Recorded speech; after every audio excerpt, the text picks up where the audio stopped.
In 1953, a Minnesota physiologist named Ansel Keys stood at a New York public health conference and held up a chart that argued saturated fat was killing American hearts. Within a generation, his 7-country study had pushed schmaltz out of German-American kitchens from Milwaukee to Cincinnati. Number 19 on this list is the one Oma rendered every November, and what researchers in 2010 finally admitted about it. Number 14 was called Dangerous. In a 1973 FDA pamphlet, the agency quietly stopped citing 20 years later. Number 6 is the spread doctors warned would clog every artery, and the vitamin density, a 2018 review reported. These 25 foods carried German families across the Atlantic and through 3 depressions. Then a Harvard researcher with no kitchen training told America to throw them out. Hit subscribe before this list ends. Here are the 25 banned German foods doctors now say were healthy. Number 25. Sauerkraut from the cellar crock. The stoneware pot used to sit in the cool corner of every German farm kitchen in Wisconsin and Pennsylvania, sometimes the size of a milk pail, sometimes bigger. Salted cabbage layered, weighted with a clean stone, covered with a cloth. By 1955, federal pamphlets were warning American housewives that anything fermented at room temperature could carry botulism. Lutheran women in Sheboygan kept doing it anyway.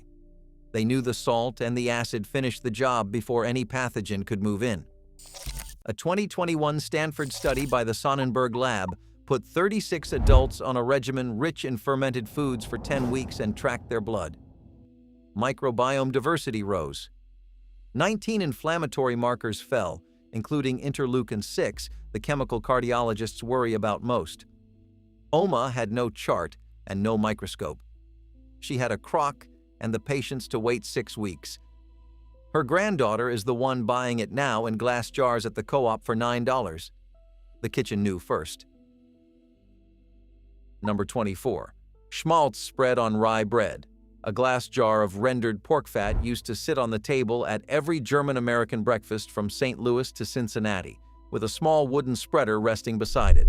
Spread on a thick slice of dark bread, sprinkled with coarse salt, eaten with a slice of raw onion. By 1980, the American Heart Association had labeled it among the worst things you could eat. Rendered lard contains roughly 45% monounsaturated fat, the same family as olive oil. Researchers in 2010 reviewed 21 studies covering 347,000 people and concluded saturated fat had no measurable link to cardiovascular disease. Oma had been gone 12 years by then. Her daughter, who switched to margarine in the 80s to please her doctor, sat at the same kitchen table and read the article in the morning paper. She put it down without a word.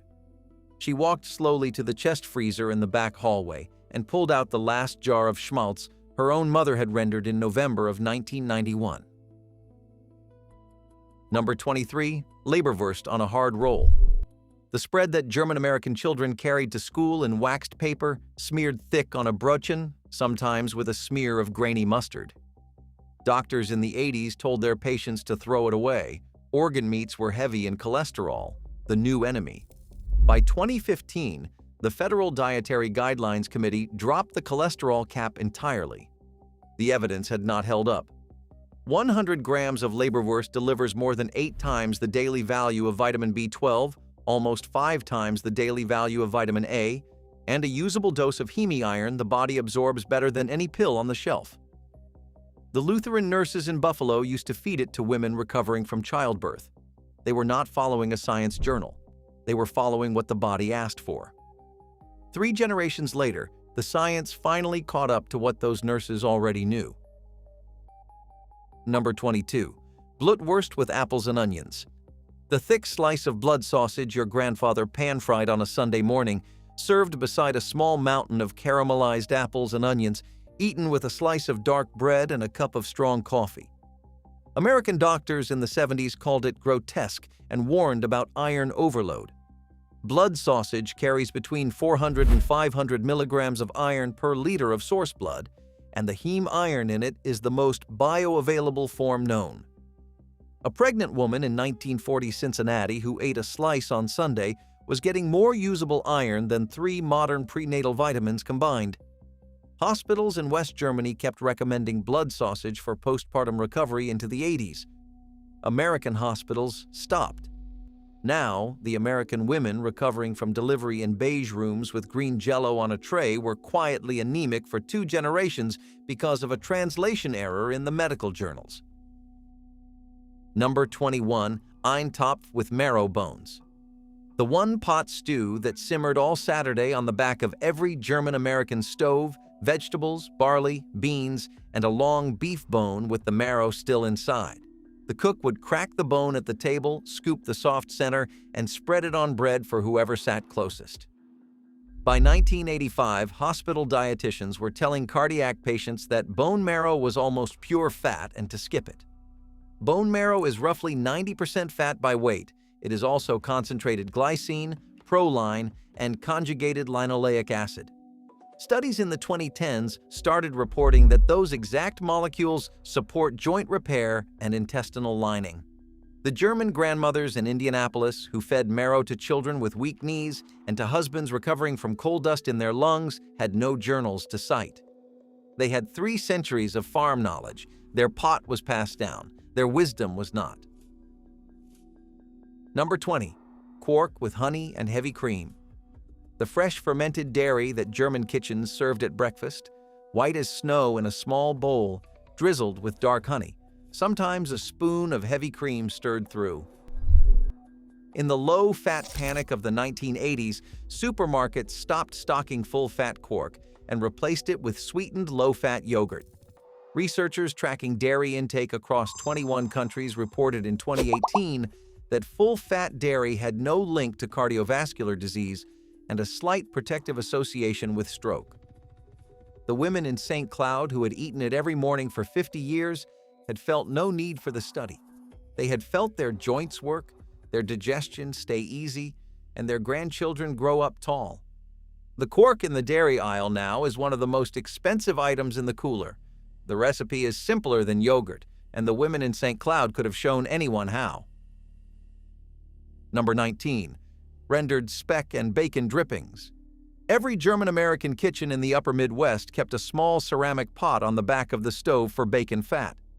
After breakfast, the cook poured the rendered drippings through a cloth strainer, kept the clear gold for frying eggs, sautéing potatoes, greasing the cornbread pan, and finishing a pan of green beans with a tablespoon at the end.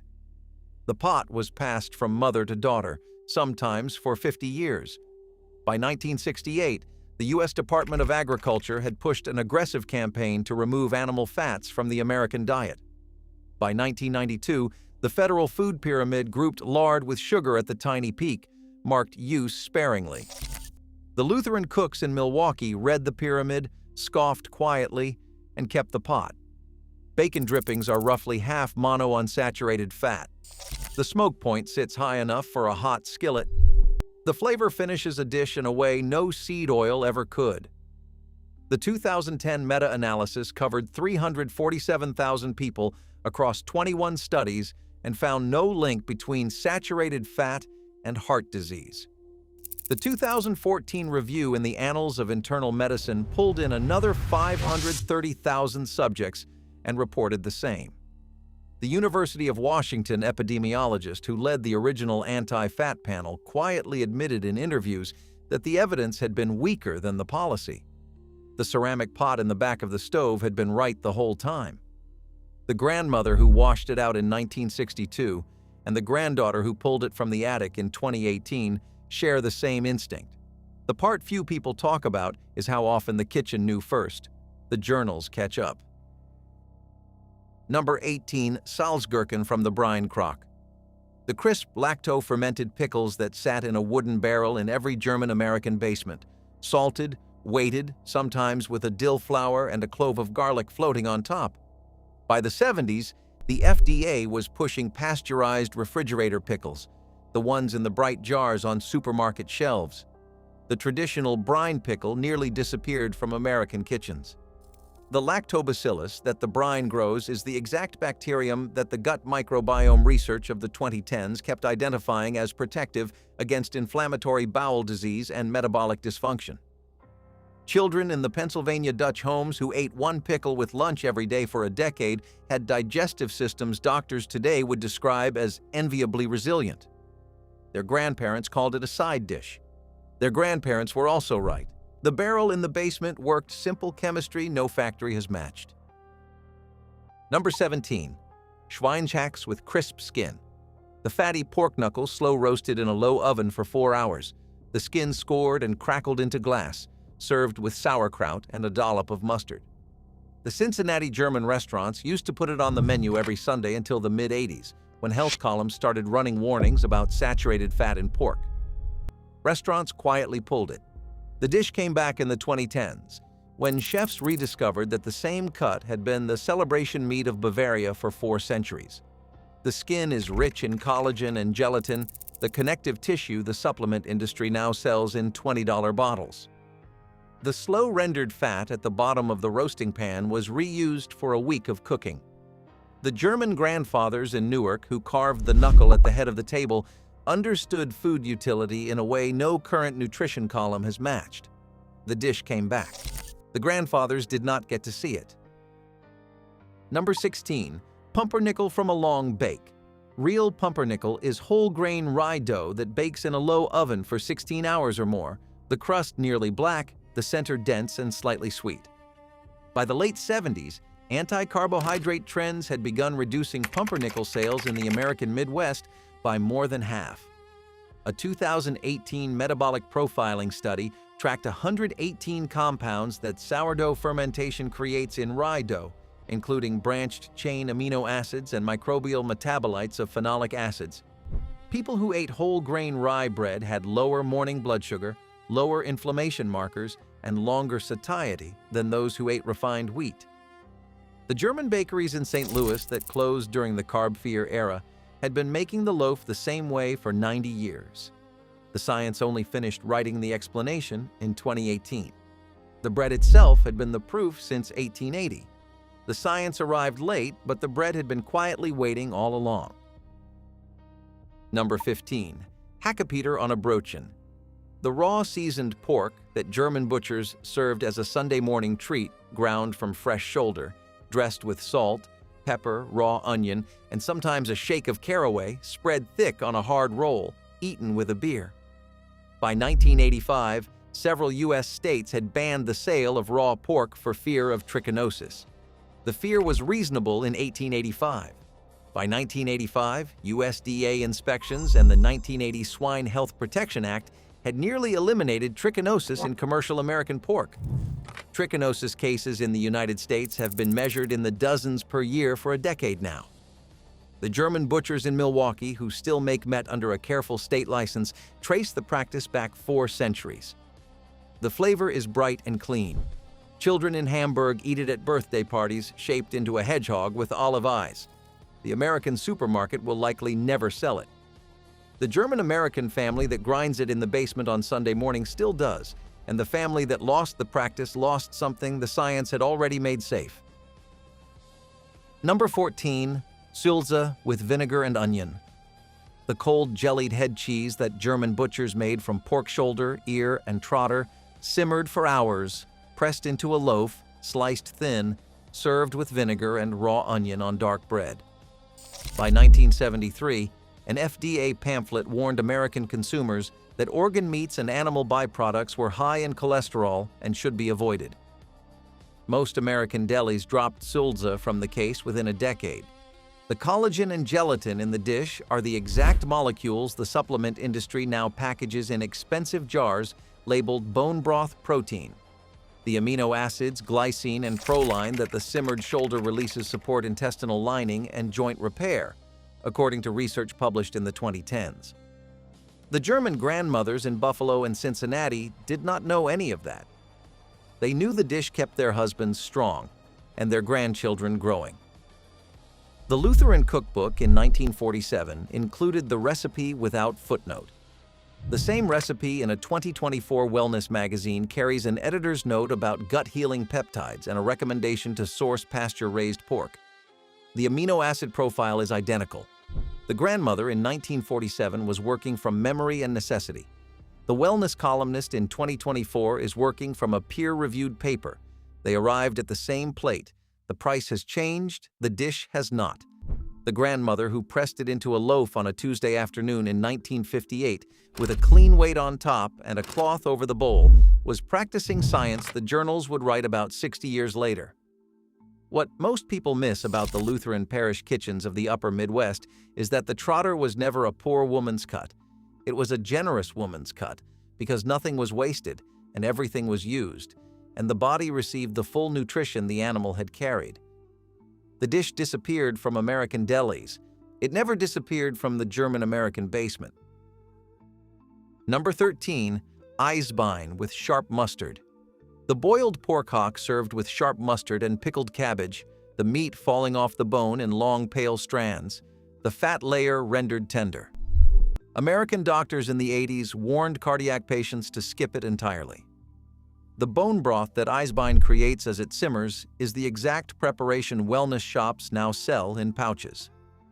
The full fat broth carries minerals and amino acids older nutrition science quietly dismissed and newer reviews quietly restored. The German kitchens in St. Louis that served Eisbein every other Sunday between 1920 and 1975 were giving their families a multivitamin in a stew pot. The dish was cheap. The technique was patient.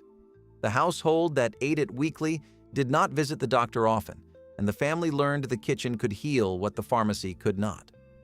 The hock simmered for 3 hours. The broth thickened on its own.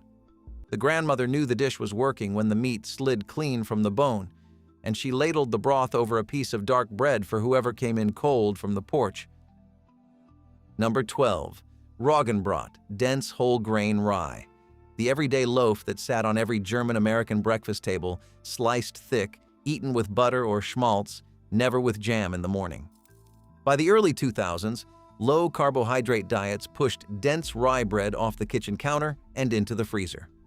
Researchers reported in 2018 that whole grain rye consumption was associated with lower postprandial glucose, lower insulin response, and longer satiety than refined wheat bread.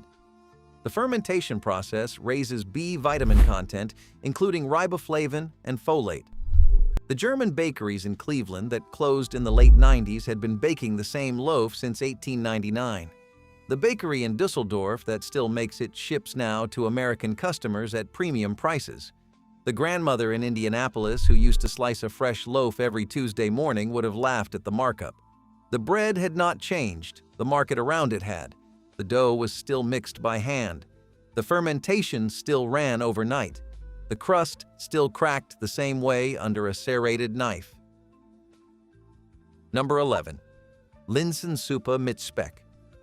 The thick lentil soup with smoked bacon that simmered all afternoon on the back of every German-American stove, especially in the lean weeks of February when the pantry ran low and the snow had settled deep against the porch. By the mid-80s, dietitians were telling diabetic patients to skip the bacon and use plain water. The smoked pork carries fat that helps the body absorb the carotenes and the iron in the lentils. Fat-soluble nutrients need fat to cross the intestinal wall. The traditional preparation, decades older than any nutrition science, had the chemistry right by accident. The Cincinnati German kitchens that made the soup every Friday in Lent were not asking for permission. They were feeding 10 people on a small handful of pork and a half-pound of lentils, and the soup ran 2 days when the family stretched it. The chemistry happened to be right. The body knew. The grandmother stirring the pot at 4 in the afternoon knew it too, even if she could not have named the molecules. The smoked pork was not a luxury in her kitchen. It was a tool. Number 10. Quark mit Leinöl, fresh dairy with linseed oil. The cold, fresh quark mixed with cold, pressed linseed oil and chopped raw onion, served with boiled potatoes still in their skin. By the late 90s, the linseed oil industry in America had nearly collapsed under low-fat pressure. Modern omega-3 research has restored the oil to grocery shelves at premium prices. The combination of full-fat quark and linseed oil delivers a balance of protein, omega-3 fatty acids, and probiotic bacteria nutrition science only described in the 2010s. The German grandmothers in Pittsburgh who ate it 3 nights a week through the long winters of the 1960s had never heard of an omega-3. They had heard of feeling well, sleeping deep, and waking up able to walk to the bakery in the snow without shortness of breath. The dish was simple. The result was strength. Number 9. Knockenmark, roasted bone marrow on toast. A roasted beef bone, the marrow soft and fragrant, scooped onto a slice of dark toast with a sprinkle of coarse salt and a small spoon of grated horseradish. By 1985, hospital dietitians had marrow flagged as nearly pure animal fat and unsuitable for cardiac patients. The molecule profile of bone marrow includes glycine, proline, and conjugated linoleic acid, the same compounds the supplement market now sells in capsules at a steep markup. The bone marrow toast that German fathers in Buffalo used to serve their sons on a Saturday afternoon was a celebration food and a quiet medicine. The body absorbs these molecules better from food than from any pill on the shelf. The grandfather knew the bone before he knew the chemistry. He was right anyway. The bone is still there at the butcher shop, often free for the asking. The chemistry has not changed since his kitchen, even if the science took 30 more years to catch up to the recipe his mother had given him. Number 8. Räucherspeck, dry cured smoked bacon. The dark stripe of cured pork that hung from the rafters of every German-American smokehouse in the upper Midwest, sliced paper-thin, eaten cold with a slice of dark bread, used to flavor a pot of beans or a stew of cabbage. By 1990, federal warnings about nitrates in cured meats had pushed Räucherspeck out of most American supermarkets. The nitrate warning was based on a small set of mid-century studies. Modern reviews have failed to confirm a meaningful link between traditionally cured meats and cancer risk at normal consumption. The traditional smokehouse used hardwood smoke, salt, and thyme. The grandmother in Cincinnati, who hung a side of pork in November and ate from it until April, was practicing food preservation older than any law. The smoke flavor was almost a memory by 2010. The artisan butchers who returned in the 2010s have been quietly bringing it back, slice by careful slice. Number 7. Sauerbraten in vinegar marinade. The beef roast that sat for 4 days in a marinade of red wine vinegar, water, onions, juniper, cloves, and bay, then was slowly braised, served with red cabbage and dumplings. By the 80s, popular cookbooks were warning the long acidic marinade was hard on digestion. The vinegar acid actually softens the connective tissue and pre-digests the meat in a way that makes the iron and zinc more available to the body. The German grandmothers in St. Louis, who started the marinade on Wednesday for a Sunday meal, were practicing slow chemistry in a stoneware crock. The result was a roast that could be cut with a fork and a sauce dense with minerals. No nutrition column ever explained it as well as the dish itself did. The 4-day wait was not a flaw. It was the recipe. The patience was the point. The crock sat in the cool corner of the cellar all week. The grandmother lifted the cloth on Saturday afternoon to check the meat, turned it once, and let it ride out the last day. Number 6. Mettbrötchen, the Sunday raw pork roll. The fresh ground pork on a hard roll with raw onion that was the Sunday morning treat in every German-American household with a careful butcher nearby. The American supermarket version was effectively banned in the 1970s. The German butcher in Milwaukee or Cincinnati, who held the right state license, still made it on Sunday morning for a small line of customers. The dish requires fresh pork ground that day, kept cold, eaten the same morning. The flavor is clean and bright in a way cooked pork is not. The German grandfathers who carried the tradition across the Atlantic in 1888 also carried the exacting hygiene that made it safe. The hygiene survived. The recipe survived. The supermarket is the part that lost. The careful butcher with a careful license is the part that stayed, and the family that kept the tradition kept a piece of the old country alive. Number 5. Gänseschmalz, rendered goose fat. The November ritual in every German-American farmhouse, the goose roasted slowly in a low oven, the rendered fat poured carefully into a stone jar, stored in the cool cellar for cooking through the winter months. Goose fat has a fatty acid profile closer to olive oil than to lard. The smoke point is high. The flavor is rich and slightly sweet. By 1985, the federal anti-fat campaign had nearly eliminated rendered animal fats from American supermarket shelves. The chefs who reintroduced goose fat in the 2010s marketed it as an artisan ingredient.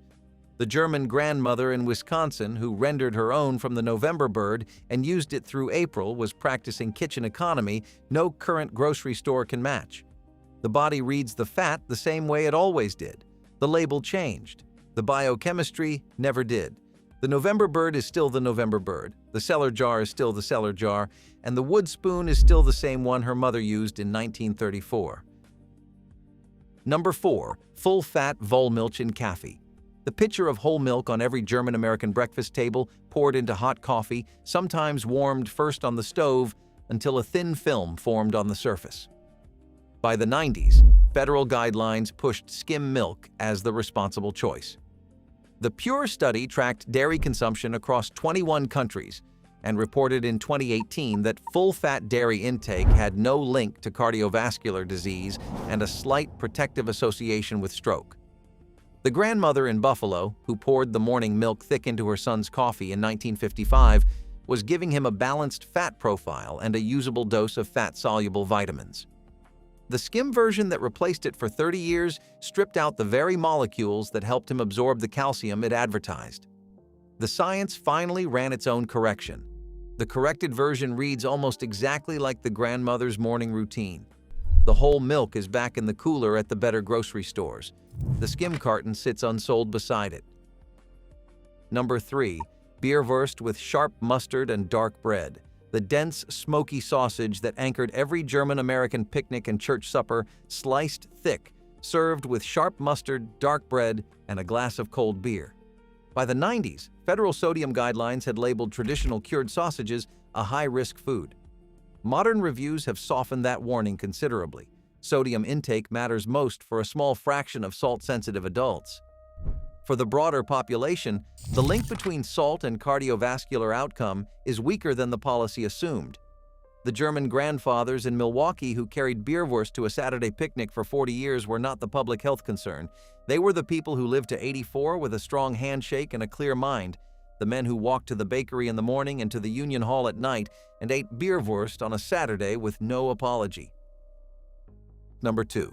Apfelstrudel with real butter dough. The thin pastry stretched across a kitchen table covered with a clean linen cloth until it was nearly translucent, layered with melted butter, filled with sliced apples, raisins, cinnamon, and lightly toasted breadcrumbs, rolled and baked golden. By the early 2000s, low-fat baking had pushed margarine and seed oil into recipes that had used real butter for 2 centuries.